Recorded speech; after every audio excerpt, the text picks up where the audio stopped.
tugiye kuganira ku gihugu cya Zambia n'ibikiranga byose nk'uko nabateguriye muri iyi nkuru. Tugiye kuganira kuri Zambia, tubanze tumenye Zambia iyo ari yo.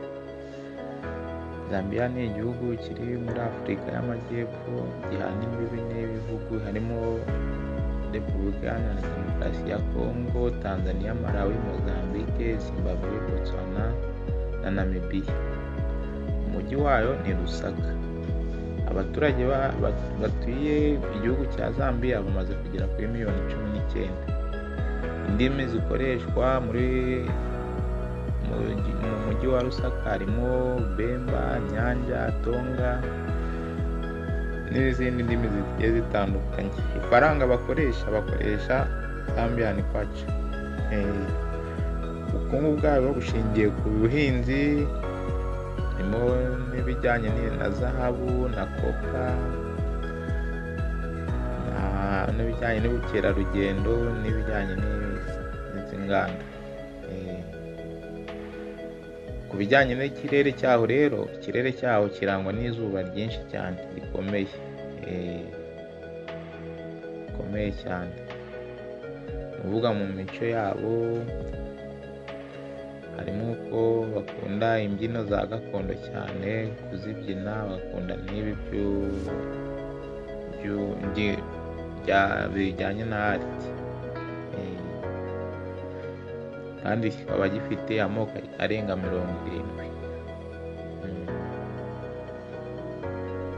Nuko byasa kose iki gihugu kikaba cyarakolonijwe n'Abongereza. Ubwigenge bwacyo rero cyabonye ubwigenge mu kwa 10 ku itariki 24, 1964. Ni ukuvuga ngo Abongereza batangiye kukiyobora kuva mu 1924 bagera mu 1964. Urumva ko bakiyoboye imyaka 40.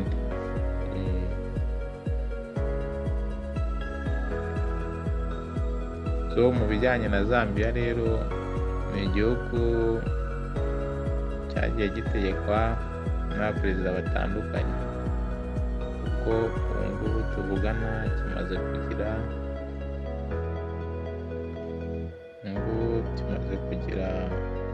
abaperezida bagiye bagitegeka bagiye batandukanye, kuko kimaze gutegekwa n'abaperezida bageze mu baperezida 8.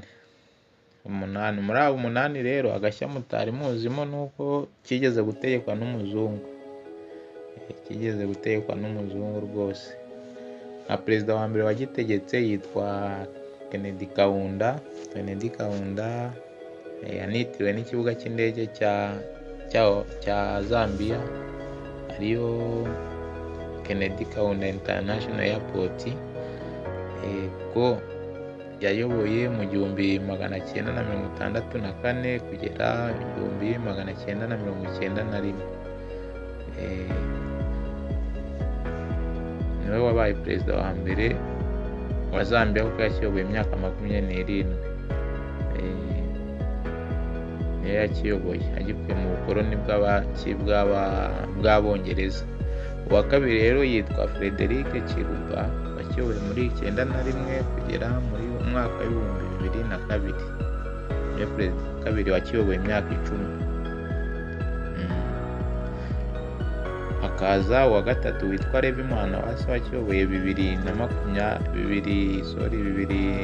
umwaka w'ibihumbi 2002 kugera mu mwaka w'ibihumbi 2008. Niyo perezida wa gatatu wakiyoboye imyaka 6.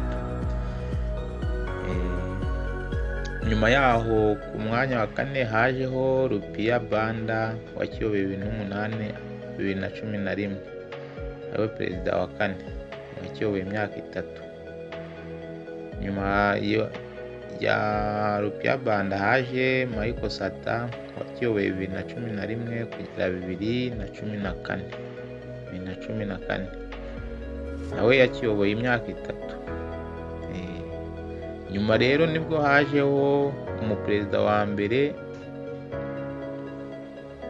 w'umuzungu, ariwe witwa Guy Scott, wakiyoboye 2014 kugera 2015 akiyobora umwaka umwe.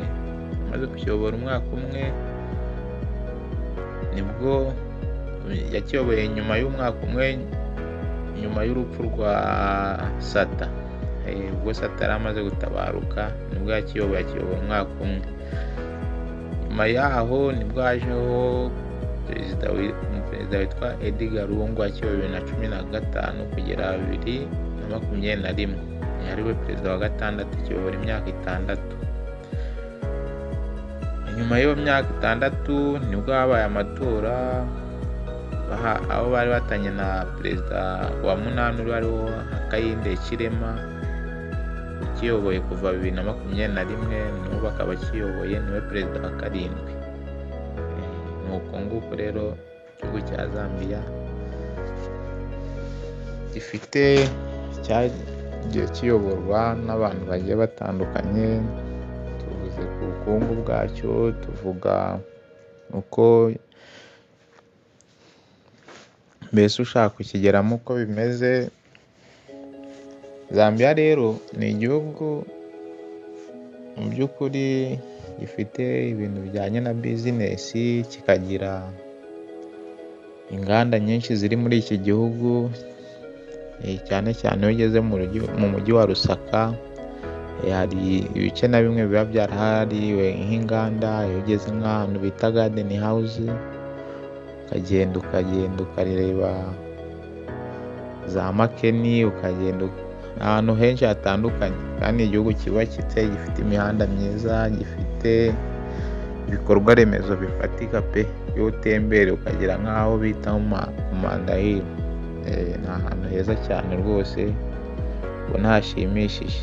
Ariko iyo ugeze mu mujyi wa Lusaka mu by'ukuri utaragera wenda nk'aho hose ngiye mbabwira, ugira ngo Zambia nyine ntabwo ari igihugu cyubakitse. Ariko iyo ugiye ukagenda ugera nk'aho hose, ukajya za Cheston rwose, ukagenda za Kiranga, za Kafiwe, ubwo wambutse uba uvuye hanze baba bakwereka ko urimo urava muri Lusaka nyine winjira mu yindi ntara. Ariko ubona ko Zambia rwose ari igihugu kimeze neza, gikeye, gisukuye. Mu bantu rero babifuza kuba baza hano muri Zambia, reka twicare hamwe tuganire rero, tuganire uburyo ki ibintu bikorwa n'uburyo ki umuntu ategura urugendo.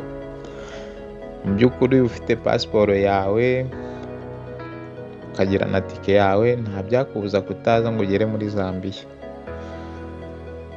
Urahinjira, urasohoka igihugu, wanyuze hasi se cyangwa wanyuze hejuru, uko byasa kose ugomba kuhagera. Gusa ikintu uzamenya cyo ni uko mbere y'uko winjira muri iki gihugu bagusaba visa. Ugomba kugura visa ukishyura $100. Ariko muri ayo $100, iminsi yose nagiye ntambukayo, ntabwo ariko bayandika muri pasiporo, bandika $50, andi sinzi ahantu ajya. Namwe nyine murabyumva ko harimo akantu nyine namwe ko kuntu nyine ifaranga rijya ku ruhande rimwe, kagaragaza rimwe, irindi ntibarigaragaza. Ariko ni ibijyanye nini na ruswa. Ruswa, ibihugu bya Afurika y'Amajyepfo birimo ruswa cyane, haba mu bapolisi bo ku mihanda se, yaba mbese usanga nyine mu nzego zitandukanye ruswa irimo. Ariko nshimira cyane perezida uyu nguyu uriho ko hari ukuntu yabihagurukiye kujya birwanya ibijyanye na corruption. Arabirwanya cyane, ariko nyine ni urugendo nyine rukiri rurerure ukurikije uko ugenda ubibona mu nzego zitandukanye. Ukimara guteza uburenganzira bwo kwinjira mu gihugu cyawo, kuko ahantu hari umupaka uhuza na Tanzania witwa Tunduma, niho winjirira ukaba wakoresha amasaha hafi ageze muri 18 gutyo kugira ngo ugere mu Lusaka na basi. Ko ushobora guhaguruka wenda ukerere, tuvuge uhagurutse nka 5 kuri uwo mupaka na big bus, ugahaguruka ukagenda, ariko wagera mu nzira uzagenda uhura na bariyeri za immigration. Uzagenda uhura na bariyeri za immigration bacekinga, nyine ni checking point, bacekinga ko ibyangombwa ubifite byuzuye. Iyo utabifite rero bagukuramo bakagushyira ku ruhande, nyine ubwo nawe urabyumva, utanga ibisobanuro, wabura ibisobanuro bakaba bakubitse. Ubwo abakomeje bagakomeza, hari aho bigera ko bitemewe ko imodoka zigenda mu masaha y'ijoro bitewe n'umutekano, hari aho imodoka igera igaparika, nyine bikaba ngombwa ko isubukura urugendo bugiye gucya nanone. Ibyo rero ntibizagutungure ku muntu uzaba uje mu Lusaka, ntibizagutungure rwose. Kugera rero hano mu Lusaka, urahagera rwose kakirwa n'abantu benshi b'iwacu, Abarundi, harimo Abanyetiyopiya, harimo Abanyagande, harimo Abanigeria, mbese harimo Abamwenye, Abarabu baturuka mu bihugu by'amajyaruguru ya Afurika, harimo Abahinde, Abazungu, Abashinwa, bose barimo cyane. Ubona ko ari igihugu giteye imbere muri business rwose, abantu baba bakora ibintu bitandukanye. Iyo ugeze ino rero, ikintu wakirwa nacyo bitewe n'igihe ugezemo uhagereye. Ubwo nimba wageze nko muri uku kwezi kwa 9 se cyangwa kwa 10, haba hari izuba rikomeye cyane, rikomeye. Wagera mu kwezi kwa 6 n'ukwa 7 ukakirwa n'ubukonje bukomeye cyane. Rero haba hari ibihe byaho nyine biba bigiye bitandukanye. Rero ntibizagutungura ukwezi kose wageramo hano, ushobora kuzasanga wenda nimba wageze mu kwa 12 wasanze imvura, nayo imvura yayo bimeze nabi cyane nko mu mujyi, kubera ko ari igihugu cy'umurambi. Rimwe na rimwe uzasanga nk'umujyi wuzuye, kugira ngo ube wakideplasa ufite nk'ahantu wari ugiye kugura akantu, bizaba ngombwa ko bagushyira mu mugongo, cyangwa se nimba bagiye bapanga ibintu bimeze nk'iby'amabloku cyangwa by'amakreti, kugira ubitondagireho ujya aho ngaho ukeneye ikintu kugura, ni uko uzishyura. Haba hari abasore bari aho ngaho baba bari gukorera amafaranga. Nimba ushaka kuhagera, ubwo uramuhereza amafaranga 2 nyine ariyo tukwaca, cyangwa se umuhereze fokwaca nyine ari buze kugira gute no kuza kongera kukwambutsa, kugira ngo udakandagira mu mazi. Byose ni ibintu bigiye biranga Lusaka. Hano ibintu by'ibijyanye n'imirire, bakunda kurya ubugari cyane, ubugari bw'ibigori barabukunda cyane. Bagakunda ibijyanye n'amasoseji, ibi bya sosiso, inyama ziraribwa cyane, amafi araribwa. Ni igihugu gifite ibintu bijyanye rwose n'amafi, inyama, ibintu biribwa. Hakaba n'imboga z'ibyatsi bakunda kurya cyane, arizo bimwe zitwa repu, izindi zikitwa Chinese, hari n'izo zitwa derere. Ibyo byose tuzagenda tubirebera hamwe.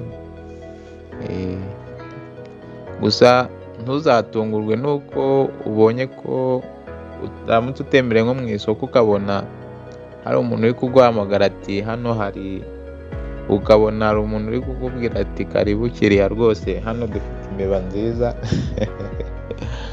Imbeba ziraribwa. Gusa naje kubaza kugira amenye neza imbeba ziribwa izo arizo, barambwira ati imbeba ziribwa ntugire ngo ni za zindi zo mu nzu. Oya, ntabwo ari za zindi zo mu nzu. imbeba ziribwa n'iziba hanze mu bihuru. Imbeba yo mu nzu ntabwo twayirya. Gusa nacyo nabonye cyo nyine ni uko imbeba ziribwa pe, kandi rero ugiye kureba iyo mbeba yo mu nzu n'iyo mu gihuru ubona ari kimwe, ahubwo sinamenye itandukaniro rihari ku kuba imbeba yo mu nzu n'iyo hanze wenda zidafatwa kimwe mu kuribwa. So n'ibyo rero biranga Zambia. Zambia uyigezemo imikorere ahari, icyo wakora cyose ntababuza gukora, icyo wakora cyose agikora, ariko kitajyanye n'ibyo leta yanga. Harimo ibi bya drug, harimo ibi mbese ibijyanye n'urukozasoni, na cyane ko ibi ngibi iki gihugu ari igihugu gikunda gusenga cyane kuko cyitwa Christian nation. So ayo mahame bagenderaho cyane, rero ntabwo iriya mico itagize ihabanye n'ubukristo wayizanamo hano ntabwo bagukundira. Ikindi ibintu byose urakora, utembereye mu mujyi wayo rwose ubona ko bizinesi abantu bayikora cyane, ibintu bigenda baracuruza, abanyamahanga nabo baba bakora rwose ubona ko ibintu bigenda neza. Ariko iyo uri umuntu w'umunebwe biragoye cyane, biragoye kuko ushobora guhura n'ibibazo byinshi cyane ukibaza n'icyatumye uza muri Zambia, kuko iki gihugu gisaba ngo gukora cyane, kandi gukora nibyo bishobora kugukura ku rwego rumwe bikakugeza ku rundi. Umwanya wo kuruhuka rwose aba ari muke. Hari n'ababa bari mu mashopu ugasanga rwose no kubona umwanya wo kujya kwihagarika ni ikibazo, no kurya nabyo ni ibindi bibazo bitewe n'ahantu akorera. Niyo mpamvu iki gihugu ibintu byose urakora bikaguhira se. Hari n'abatadahirwa, hari n'abantu rwose ubona ko byanze pe, baba baranabuze n'amatike yo kuba basubira mu gihugu, kuko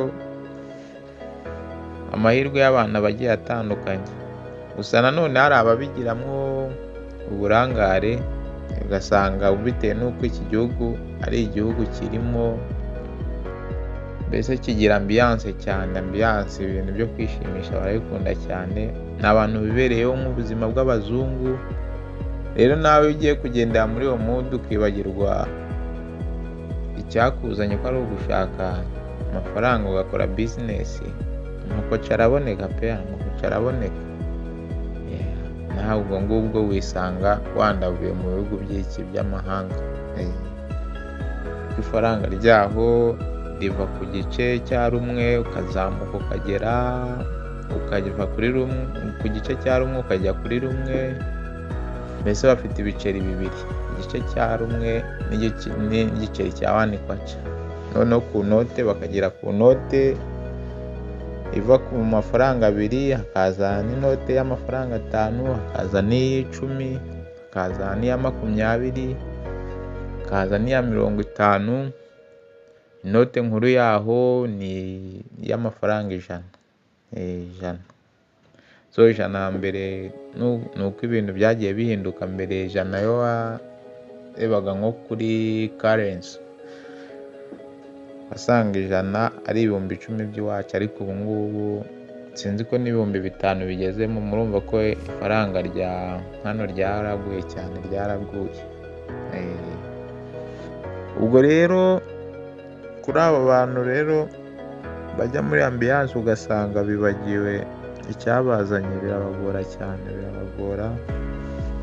ugasanga bamwe batangiye kujya muri izo drug, na cyane ko ino ibintu by'ibiyobyabwenge biraboneka cyane, byoroshye kuboneka cyane. N'inzoga ni ibintu byaho rwose, na cyane ko bikundira agatama. Ikintu kijyanye n'icupa rwose barayinywa, inzoga ziranyobwa. Ubwo iyo wishinze inzoga nyine kaba kakubayeho. ariko ku muntu uba uzi icyamuzanye arakora kandi bikagenda neza. Nabifuriza rero kubifuza kuba mwazagera muri Zambia, mwazaza ariko mugendeye kuri ibyo bintu mbabwiye. Hari icyo nari nibagiwe kijyanye n'uko iyo winjiye baguha uba waguze viza, ariko iyo viza ntabwo iri perimena. Ni ukuvuga ngo itari perimena, ni ukuvuga ngo uko byasa kose iminsi baguhaye irangiye ukaba wahura na immigration iragufata ikagufunga. Kandi kugufunga iyo udashaka gusubira mu gihugu utanga amafaranga niryo rikurokora. Aho uzasanga ushobora gutanga nk'ibihumbi 10 by'amakwaca. Ibihumbi 10 by'amakwaca rero ushobora gusanga bigeze nko mu bihumbi nka 500 se cyangwa 400 gutyo. Ni amafaranga menshi, namwe nabyumva. Ariyo mpamvu rimwe na rimwe iyo abantu bakora business bumvise ngo migration yaje, barwana no kugira ngo badafatwa ngo barihe ayo mafaranga. Hari n'abagigirana nayo bakarwana mpaka bayicitse. Ntabwo biba byoroshye. Rero ni uko ubuzima bwa hano muri Zambia bumeze, uko byasa kose nibyo tuba turwana nabyo. Ariko numvise ko atari hano gusa, kuko ikiganiro nigeze gukurikirana kuri channel imwe kuri YouTube, sinzi, ndumva ari Gentil Gedeon yari wagikoze ku kijyanye n'abantu baba mu bihugu nka France, ukuntu babayeho bihishahisha. Natwe rero ino y'ibyangombwa nyine byagushiranye nuko twibereyeho, ariko ni igihugu kimeze neza rwose, ukora business ibintu bikagenda neza nta kibazo. Namwe rero ifuza kukigeramo mwazagerageza amahirwe yanyu mukaza mukareba, cyane ko atari igihugu bisangamo wenyine, kuko hariyo abanyarwanda benshi pe, abarundi benshi cyane. Sawa rero, mugire amahoro y'Imana, tuzatukomeza tuganire.